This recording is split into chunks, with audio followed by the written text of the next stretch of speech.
Have you ever played a game that made you feel something? Whether it be nostalgia or sadness, it just made all your emotions well up inside of you? Well, that game for me is Tetris. I don't know why this game makes me feel the way I do, but I have a sneaking suspicion. You start the game and you see nothing. No tutorial, all you get are some empty boxes and some words, and you're left to decipher what these words could possibly mean. Next? What does next mean? Hold? Score? This is all gibberish, until you notice there's a weird amalgamation of blocks under next, which I think is very interesting, because this amalgamation of blocks is randomly generated, which means your story can be yours, and only yours. You have multiple characters that help you through the story though. Our first main character is a sole line block on his own, with no one to help him through this lonely world of his. He doesn't really show up as much as the other characters do, which is such a smart decision. It helps you realize this line block isn't like all the other blocks. He's so clearly depressed.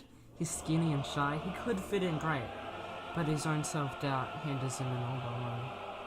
Then we've got the square block, who is quite clearly overweight. Now before you get up in arms at me for calling him that, it's very important to his character. He clearly doesn't fit in. He's short and stubby, he doesn't quite place anywhere. And whenever you see him, you're disappointed. Not because he's intentionally trying to be annoying, but because he doesn't know how to act around people. Or blocks. You're not a bad person for not liking him. He needs to improve on his own, but he doesn't know how. We now have the L twins, who seem to be perfect. They're tall but not too tall, they fit into most places, and they always seem to be the most common blocks, always showing up. But when you look at them closer, that's when you start to see their flaws, like their lack of self-identity. Now, how do I know this, you wonder? Well, when you look at the context clues, it's quite obvious really. They wear different colours to prove to the world and to themselves that they're different people. They don't want to be seen as the same person. They're both useful for different tasks, yet the world sees them as the same person. Now next we have a different type of twins, the Z-blocks, which really shows how diverse Tetris is. Try and name another game besides Tetris and Mario and Luigi Partners in Time that has two sets of twins. I want to get into the diversity later, but first this is just something I had to point out. So, with these guys you can tell they're more comfortable being twins. They know they have self-value, they know they're more than a shadow of each other, and being comfortable in your own skin is such an important lesson. I'm so glad Sir Tetris put this in the game. Now, our last character is the T-Block.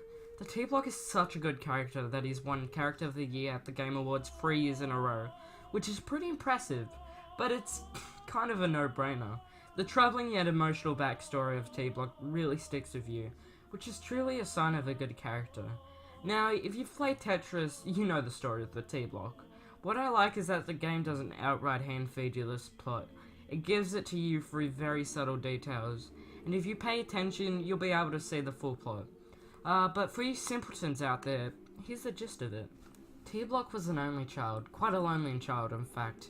He had no siblings, no friends, nothing. All he had were his parents, and they were very toxic together. But they always did their best to help T-Block. Until one day, the mother fell off a bike without a helmet. And that was the end of Mother T-Block. And while Father T-Block was never too fond of Mother T-Block, he still loved her, and her death pushed him over the edge. He became a violent alcoholic who would often verbally and physically abuse T-Block. Until he escaped, he was on the road for a while until he found a small town. He started a family, he started working as a building block, where he would learn to fit in. He finally lived the normal life he always wanted. At least that's what I gathered. And that's all the characters. So, how they interact with each other? Well, here's the thing. The game is, as I said, randomized, which means each time you start up a game, you get a unique story. And I can't tell you how amazing this is. The stories and struggles of a character vary with each playthrough, but there's one key factor that stays the same through every playthrough: the world. Now, Tetris first released in 1984, and it was the first to do a lot of things. But one of the most notable things it brought to the table was a true open world. And for such limited hardware at the time, what they did with the world is amazing. Sure, to the untrained eye, it just looks like a boring clusterfuck of squares, but in fact, it's a world handmade for this type of story. There's essentially an unlimited amount of things you can do in Tetris, and this world can fit all of it.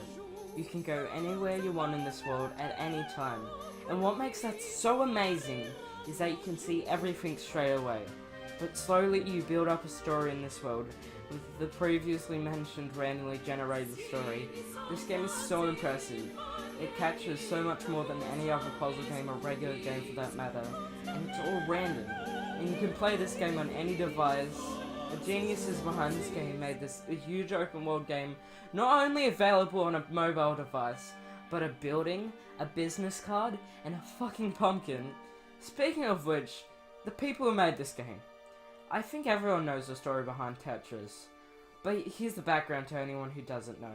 And I think the history and the people behind it really shows the sheer quality of Tetris.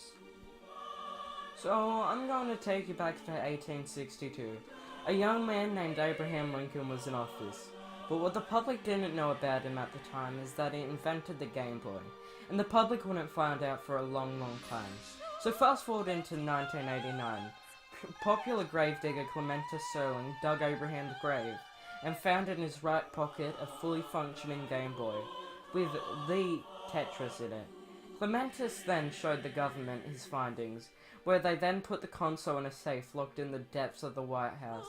And everything was fine until the head honchos at Nintendo caught wind of this, and hired the top agent, Reggie Fils-Aimé, to sneak into the White House at the dead of night and steal the Game Boy, which went over perfectly. The crook Reggie stole the Game Boy and Nintendo passed it on as their own console, along with Tetris, which they horribly mismarketed as a puzzle game. Like, how does this look like a puzzle game? Disgusting. Anyway, Clementus spoke out about the controversy in 2006, and he hasn't been heard from since. Pretty run-of-the-mill story for a video game's development, but the fact that Abraham Lincoln himself made this game is amazing.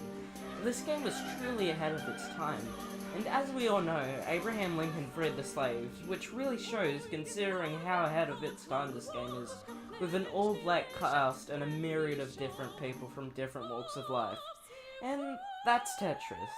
This is so important to me, and with everything that's happening in this world right now, with politics seemingly taking over everyday life, and with people constantly harassing each other, sometimes it's just nice to be able to have your own amazing experience with a game.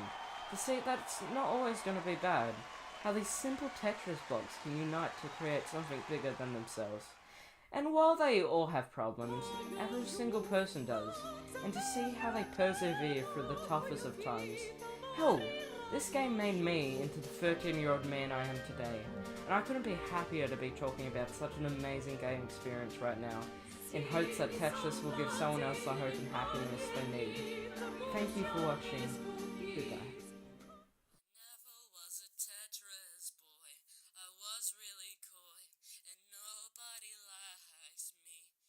When I played Tetris once, I had another chance to prove myself. Then slowly I became cool. Then I gained fuel. I was quickly motivated. And all of this just because I played Tetris. Wow, what a great game. Never was a Tetris boy. I was really coy, and nobody liked me. Then I played Tetris once. I had another chance to prove myself. Then slowly I became cool. Then I gained fuel. I was quickly